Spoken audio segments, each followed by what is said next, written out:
ಹಳೆಯ ಚಿನ್ನದ ಒಡವೆನ ಅಧಿಕ ಬೆಲೆಗೆ ಮಾರಬೇಕೆ ಅಂದ್ರೆ ಆಟಿಕಾಗೆ ಕಾಲ್ ಮಾಡಿ 8880300300. Attica gold company. ಮಾಡಿ ಮೇಲೆ ಕಟ್ತಾ ಇದ್ದೀರಲ್ಲ. ಇವತ್ತು ಈ ರೈತರಲ್ಲಿ ಹೇಳ್ತಾ ಇದ್ರಿ 50% ಕಾಂಪನ್ಸೇಷನ್, 50% ಲ್ಯಾಂಡ್ ಕೊಡ್ತೀರಾ. ಎಷ್ಟು ವರ್ಷ ಆದ್ಮೇಲೆ ಕೊಡ್ತೀರಾ ರೈತನಿಗೆ? ಅವನ್ ಜಮೀನ್ ತಗೊಂಡು ಅವನ್ ಜಮೀನ ಇಲ್ಲೆಲ್ಲೋ ಹಡ ಇಟ್ಟು ಅದ್ಯಾವುದೋ ಹುಡ್ಕೋ ಬ್ಯಾಂಕಲ್ಲಿ 12,000 ಕೋಟಿ ಸಾಲ ತಗೊಂಡು, ಇದು ನೈಸ್ ಕಂಪನಿನ ಇನ್ನೊಂದು ನೈಸ್ ಪ್ರಜಾಸೇವೆ ಕಂಪನಿ ಇದು ಮಾಡಕ್ ಹೊರಟಿರೋದು. ಪದೇ ಪದೇ ನಮ್ಮನ್ನ ಕೆಣಕೊಂಡು ಈ ರೀತಿ ಜನಗಳನ್ನ ಯಾಮಾರಿಸಿ ಆ ರೈತರನ್ನ ಬೀದಿಗೆ ತಂದು 450 ದಿವಸ ಆಗಿದೆ.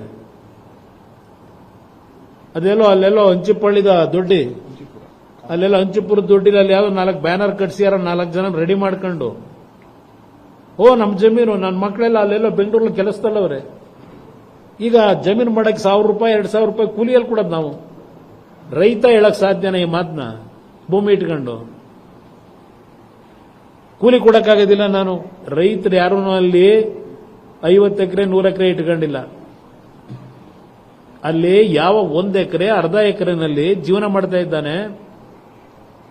ಹಸು ಸಾಕೊಂಡಿದ್ದಾರೆ, ಜೋಳ ಬೆಳೀತಾರೆ, ಹಸುಗಳಿಗೆ ರೇಷ್ಮೆ ಬೆಳೀತಾರೆ, ತೆಂಗಿನ ಗಿಡ ಇಟ್ಕೊಂಡಿದ್ದಾರೆ. ಇವತ್ತು ಹಾಲನ್ನು ಉತ್ಪಾದನೆ ಮಾಡಿ ನೆಮ್ಮದಿ ಬದುಕ್ತಾ ಇದ್ದಾರೆ. ಅಲ್ಲಿ ಯಾರೂ ಅರ್ಧ ಎಕರೆ 1 ಎಕರೆ ಇರೋರು ಕೂಲಿ ಕೆಲಸಕ್ಕೆ ಯಾರನ್ನೂ ಕರ್ಕೊಂಬರಲ್ಲ. ಅವರೇ ಸ್ವಂತ ಮನೆಯಲ್ಲಿ ಇರ್ತಕ್ಕಂಥ ಮಕ್ಕಳುಗಳು ಕೆಲಸ ಮಾಡ್ಕೊತಾರೆ 1 ಗಂಟೆ 2 ಗಂಟೆಯಲ್ಲಿ. ಕೂಲಿಯವರು ಬೇಕಿಲ್ಲ ಅವರಿಗೆ. ನೆನ್ನೆ ನಾನು ನೋಡಿದೆ, ಅಯ್ಯೋ ಎಲ್ಲಿ ತರೋದು ಕೂಲಿ ದುಡ್ಡು ಕೊಡೋದಕ್ಕೆ ಬಹಳ ಆಗ್ಬಿಟ್ಟಿದೆ, ಒಂದು ದಿವಸಕ್ಕೆ 1,000 ರೂಪಾಯಿ ಆಗ್ಬಿಟ್ಟಿದೆ. ಅವ್ರು ಯಾರು 1 ಎಕರೆ ಇರೋರು, ಅರ್ಧ ಎಕರೆ ಇರೋರು, 2 ಎಕರೆ ಇರೋರು ಕೂಲಿ ಅವ್ರನ್ನ ಕರ್ಕೊಂಬರಲ್ಲ. ಸ್ವಂತ ಅವರೇ ದುಡಿಮೆ ಮಾಡ್ಕೊತಾರೆ. ಇದು ಯಾವ ರೀತಿ ಜನಗಳನ್ನ ಯಾಮಾರಿಸ್ಲಿಕ್ಕೆ ಎತ್ಕಡ್ತೀರಿ? ಇದರಿಂದ ಏನು ಉಪಯೋಗ ಬರಲ್ಲ. ಅದರಿಂದ ಈ ಒಂದು ಪ್ರಾಜೆಕ್ಟ್ ಏನಿದೆ, ನಾನು 2018 ಈ ಪ್ರಾಜೆಕ್ಟ್ ಮಾಡೋದಾಗಿದ್ರೆ ಮಾಡ್ತಿದ್ದೆ. ಯಾತಕ್ಕೆ ನಾನು ಸಿದ್ದರಾಮಯ್ಯನವರೇ, ಸನ್ಮಾನ್ಯ ಶಿವಕುಮಾರ್ ಅವರೇ 9 ಇಂಡಸ್ಟ್ರಿಯಲ್ ಕಾರಿಡಾರ್ಗಳನ್ನ ಕಾಂಪೀಟ್ ವಿತ್ ಚೈನಾ ಅಂತಕ್ಕಂಥ ಹೆಸರಿನಲ್ಲಿ ಕಲಬುರಗಿ, ಬಿದರು, ಅಲ್ಲಿಂದ ಬಳ್ಳಾರಿ, ರಾಯಚೂರು, ಚಿತ್ರದುರ್ಗ, ತುಮಕೂರು, ಚಿಕ್ಕಬಳ್ಳಾಪುರ, ಬೆಳಗಾವಿ, ಹಾಸನ 9 ಭಾಗದಲ್ಲಿ ಕಾಂಪೀಟ್ ವಿತ್ ಚೈನಾ ಹೆಸರಿನ ಕಾರ್ಯಕ್ರಮವನ್ನು ಪ್ರಾರಂಭ ಮಾಡಬೇಕು ಅಂತ ಹೇಳಿ ಸಬ್ಸಿಡಿ ಸ್ಕೀಮ್ಗಳನ್ನು ಕೊಟ್ಟು ಪ್ರಾರಂಭ ಮಾಡಬೇಕು ಅಂತ ನಮ್ಮ ರಾಜ್ಯದ ಬೆಂಗಳೂರು ನಗರದ ಹೊರಭಾಗದಲ್ಲಿ ಮಾಡ್ತಕ್ಕಂಥ ನಿರ್ಧಾರ ನಾನು ಮಾಡ್ಲಿಕ್ಕೆ ಕಾರಣ, ನೀವು 2007 ನನಗೆ ಇದು ಕೊಟ್ರಲ್ಲ ಸಲಹೆ, ಆ ಸಲಹೆಯ ಆಧಾರದ ಮೇಲೆ ಬೆಂಗಳೂರಿನಲ್ಲಿ ಈ ಒಂದು ಇಂಡಸ್ಟ್ರಿಯಲ್ ಡೆವಲಪ್ಮೆಂಟ್ ಅನ್ನು ನಿಲ್ಲಿಸಿ ಅಲ್ಲಿ ಮಾಡಬೇಕು ಅಂತ ತೀರ್ಮಾನ ಮಾಡಿದ್ದು ನಾನು. ಅವತ್ತು 9 ಇಂಡಸ್ಟ್ರಿಯಲ್ ಕ್ಲಸ್ಟರ್ಗಳನ್ನು 2018ರಲ್ಲಿ ಇಲ್ಲಿ ನಾನು ಯಾವುದೇ ರೀತಿ ರೈತರ ಭೂಮಿ ವಶಪಡಿಸ್ಕೋಬೇಕು ಅಂತ ಹೇಳಿಲ್ಲ. ಈಗ ಹೊರಟಿದ್ದೀರಿ ನೀವು. ಅಲ್ಲಿ ನಮ್ಮ ಕಾಕಾಮ್ರನಹಳ್ಳಿ ಅಂತ ವಿಲೇಜು, ಬಿಡಿದಿ ಪಕ್ಕದಲ್ಲೇ, ನೆಲ್ಲಿಗುಡ್ಡ ಟ್ಯಾಂಕ್ ಹತ್ರ ಕಾಣಕಲ್ಲು ಇದೆ. ಈಗ ಎಂಥದ್ದು ಪ್ರಾಧಿಕಾರದ ಅಧ್ಯಕ್ಷನ ಮಾಡೋರಲ್ಲ, ಕಾಣಕಲ್ಲು ನಟರಾಜ, ಆ ಊರಿನ ಪಕ್ಕದಲ್ಲೇ ಹೌಸಿಂಗ್ ಬೋರ್ಡ್ ಮನೆಗಳು ಕಟ್ತೀವಿ ಅಂತೇಳಿ ಮಾಡೋರಲ್ಲ. ಇವತ್ತಿನವರೆಗೆ ಒಂದು ಮನೆ ಏನಾದರೂ ಒಂದು ಸೈಟ್ ಖರೀದಿ ಆಗಿದೆ ಅಲ್ಲಿ. ಈಗ ಇಲ್ಲಿ 9,000 ಎಕರೆ ಮಾಡಕ್ ಹೊರಟಿದ್ದೀರಲ್ಲ, ಯಾರಿಗೆ ಮಾಡಕ್ ಹೊರಟಿದ್ದೀರಿ? ಇಲ್ಲಿ ಬೆಂಗಳೂರು ಸುತ್ತಮುತ್ತ ಮನೆ ಕಟ್ಟಿದಿರಲ್ಲಪ್ಪ ನಿಮ್ ಬಿಡಿಯಿಂದ. ಎಷ್ಟು ಮನೆ ಸೇಲ್ ಮಾಡಿದಿರಿ? ಯಾರು ಬಂದು ತಗೊಂಡವ್ರ ಮನೆನ ನಿಮ್ಮ ಹತ್ರ? ಇಲ್ಲಿ ಅದ್ಯಾವುದೋ ಈಗಲ್ಟನ್ನು ಎಕರೆಗೆ 12 ಕೋಟಿ ಫಿಕ್ಸ್ ಇವರೇ ಮಾಡಿದ್ರು ಕ್ಯಾಬಿನೆಟ್ ಅಲ್ಲಿ. ಈ ರೈತರು ನಾವು ಯಾರು ಕೊಡದೇ ಇರ್ತಕ್ಕಂಥ ಹಣ ಕೊಡ್ತಾ ಇದ್ದೇವೆ, 2 ಕೋಟಿ ಫಿಕ್ಸ್ ಮಾಡಿದೀವಿ ಹೇಳ್ತೀರಿ. ಪಕ್ಕದ ಈಗಲ್ಟನ್ನು 12 ಕೋಟಿ ಅದು ಖರಾಬ್ ಭೂಮಿಗೆ ಫಿಕ್ಸ್ ಮಾಡಿದಿರಲ್ಲಪ್ಪ, ನೀವೇ ಮಾಡಿಸಿರೋದಲ್ಲಪ್ಪ. ಇಲ್ಲಿ 2 ಕೋಟಿ ಅಂತೆ ಪಕ್ಕದ ಜಮೀನಿಗೆ ಸರ್ಕಾರವೇ ನೋಟಿಫಿಕೇಶನ್ ಮಾಡಿ ಕ್ಯಾಬಿನೆಟ್ ಅಲ್ಲಿ ಇಟ್ಟು 12 ಕೋಟಿ ಕೊಟ್ಟು ಅಂತ ಅಂದ್ಬಿಟ್ಟು ಅವನಿಗೆ ನೋಟಿಸ್ ಕೊಟ್ಟು 900 ಕೋಟಿ ಕಟ್ಟು ಅಂತೇಳಿ ಅವ್ನು ಮನೆ ಹಾಳು ಮಾಡಿದಿರಲ್ಲ. ಅವನು ಯಾರೋ ಅಲ್ಲೇನೋ ಬಂದ್ ಪಾಪ ಏನೋ ಒಂದು ಈಗಲ್ಟನ್ ಮಾಡ್ದ, ಅಲ್ಲಿ ಮಾಡಿರ ಮನೆ ಹಾಳು ಮಾಡಿರೋ ಕೆಲಸ ನಾವು ನೋಡ್ತಾ ಇಲ್ವಾ? ಅದರಿಂದ ನಾನು ಮಾಧ್ಯಮದ ಸ್ನೇಹಿತರಿಗೆ ಜನ ಸವಾಲು ಬೇರೆ ಆಗ್ತಾ ಇದ್ರು, ಬರಲಿ ವೇದಿಕೆ ಮೇಲೆ ಎಲ್ಲ ಮಾಡ್ತೀವಿ ಅಂತ. ಬನ್ನಿ ಬೈರಮಂಗಲಕ್ಕೆ ಹೋಗೋಣ. ನಿಜಕ್ಕೂ ರೈತರು ಒಪ್ಪಿದ್ದಾರ? ಇಲ್ಲಿ ಮಾಡಬಾರದು ಮಾಡಿದ್ದೀರಿ. ಅದೇನು MLA ಹೋಗ್ಬಿಟ್ಟು ಚೆಕ್ ಕೊಡೋದು ಉಂಟಾ? ಇದ್ಯಾವಾಲಿಂದ ಈ ಹೊಸ ಕಾನೂನು ತಂದ್ರಿ? ಯಾರಾದರೂ ಭೂ ಸ್ವಾಧೀನ ಪ್ರಕ್ರಿಯೆ ಮಾಡಿಸ್ಬೇಕಾದ್ರೆ ಯಾರೋ ನಿಮ್ಮ ಲ್ಯಾಂಡ್ ಅಕ್ವಿಸೇಷನ್ ಆಫೀಸರ್ ಇರ್ತಾನಲ್ಲ, SLO, ಅವನು ಅವರ ಹೆಸರಿಗೆ RTGS ಮಾಡಬೇಕು, ಚೆಕ್ ಕೊಡಕ್ ಬರಲ್ಲ.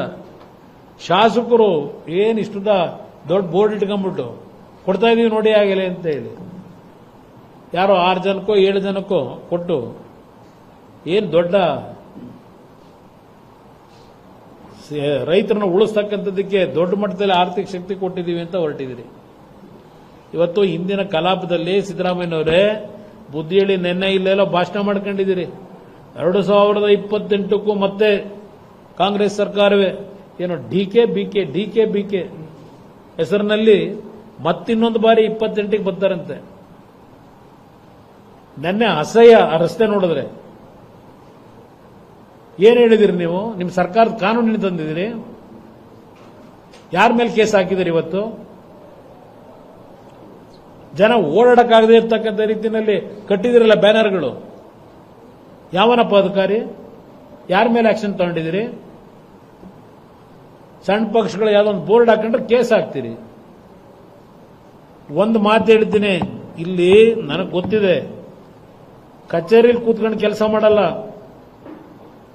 ಈ ಒಂದು ಪ್ರಾಜೆಕ್ಟ್ಗೆ ಸಂಬಂಧಪಟ್ಟ ಹಾಗೆ ಅಲ್ಲೆಲ್ಲೋ ನಾಗರಬಾವಿ ಹತ್ರ ಒಂದು ಬಾಡಿಗೆ ಮನೆ ತಗೊಂಡು ಅಲ್ಲಿ ಕೆಲವು ಪುಡಾರಿಗಳನ್ನ ಇಟ್ಕೊಂಡು ಮಾಫಿಯಾಗಳನ್ನ ಇಟ್ಕೊಂಡು ಅಲ್ಲಿ ವ್ಯವಹಾರ ನಡೆಸ್ಕೊಂಡು ಕೂತಿದ್ದೀರಿ. DC ಕಚೇರಿಯಲ್ಲಿ ಮಾಡ್ತಾ ಇಲ್ಲ. ಎಷ್ಟು ಜನ ಜೈಲಿಗೆ ಹೋಗಕ್ಕೆ ತಯಾರಾಗಬೇಕು, ತಯಾರಾಗಿ ಗೊತ್ತಿದೆ ನನಗೆ. ಇದರಲ್ಲಿ ಡಿನೋಟಿಫಿಕೇಶನ್ ಮಾಡೋದೇನಿದೆ?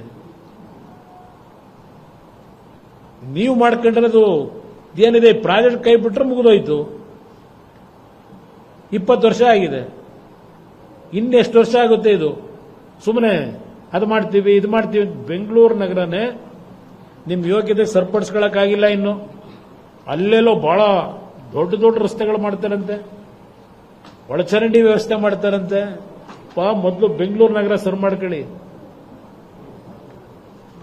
ಸಿಂಗ್ಪುರ ಮಾಡ್ತೀವಿ ಅಂತ ಹೇಳಿ ಇವತ್ತು ಹಲವಾರು ಪ್ರದೇಶದಲ್ಲಿ ಒಂದು ಗಂಟೆ ಮಳೆ ಆಯ್ತು ಅಂದ್ರೆ ಒಂದೊಂದು ಮಂಡಿ ಉದ್ದ ನೀರು. ಮಳೆಗಾಲ ಶುರುವಾಯಿತು ಅಂದ್ರೆ ಅದು ಯಾವುದೋ ಸಾಯಿಲೆ ಹೇಳ್ಬಿಟ್ಟು ಮನೆಯೆಲ್ಲ ಖಾಲಿ ಮಾಡ್ಕೊಂಡು ಹೋಟ್ಲು ಹೋಗಿರ್ತಾರೆ ಒಂದೊಂದು ತಿಂಗಳು. ಇದು ನೀವು ಮಾಡಿರೋ ಅಭಿವೃದ್ಧಿ. ಬೆಂಗಳೂರು ನಗರ ಸರಿ ಮಾಡಿದೆ, ಅದೆಲ್ಲ ಅಲ್ಲೆಲ್ಲ ಹೋಗಿ ಟೌನ್ಶಿಪ್ಗಳು ಮಾಡಿ ಈಗೇನಪ್ಪ ಮಾಡ್ತೀರಿ? ಅದೇನೋ ಹೇಳ್ತಿರಲ್ಲ, ಕುಮಾರಸ್ವಾಮಿ ಮುಖ್ಯಮಂತ್ರಿಯಾಗಿ ಏನಪ್ಪ ಅರ್ಧ ಅಂತ ಹೇಳಿದಿರಲ್ಲ ಮೊನ್ನೆ ತುಮಕೂರಲ್ಲಿ. ನೀವು ಅರಿತಿರೋದು ಇದೆಯಾ? ಅರಿಯಕ್ಕೆ ಕೊಟ್ಟಿರೋದು ರೈತರನ್ನೆಲ್ಲ ತೆಂಗಿನ ಗಿಡ ಅಡಿಕೆ ಗಿಡ ಕಣ್ಣಿಗೆ ಕಾಣ್ತಾ ಇಲ್ವಾ ನಿಮಗೆ? ಯಾವ ರೀತಿ ಬದುಕ್ತಾ ಇದ್ದಾರೆ ಜನ ಅಂತ ಹೇಳಿ. ಇಲ್ಲಿ ಸಸಿ ನೆಡೋ ಕಾರ್ಯಕ್ರಮ ಬೆಂಗಳೂರಿನಲ್ಲಿ 15 ಲಕ್ಷ ಸಸಿ ನೆಡ್ತಾರಂತೆ. ಆ ಸಸಿ ನೆಡೋದ್ರಲ್ಲೂ ಎಷ್ಟು ದುಡ್ಡು ಹೊಡಿತಾರೋ ಗೊತ್ತಿಲ್ಲ. ಈ ಕಾರ್ಯಕ್ರಮದಲ್ಲಿ ಇಲ್ಲ, ಇನ್ನು ಈಗ ಶುರು ಮಾಡ್ತಾರೇನೋ, ಅದಕ್ಕೆ ಅಡ್ವರ್ಟೈಸ್ಮೆಂಟ್. ಅದರಿಂದ ನಾನು ಎಲ್ಲದಕ್ಕೂ ಸಿದ್ಧ ಇದ್ದೇನೆ.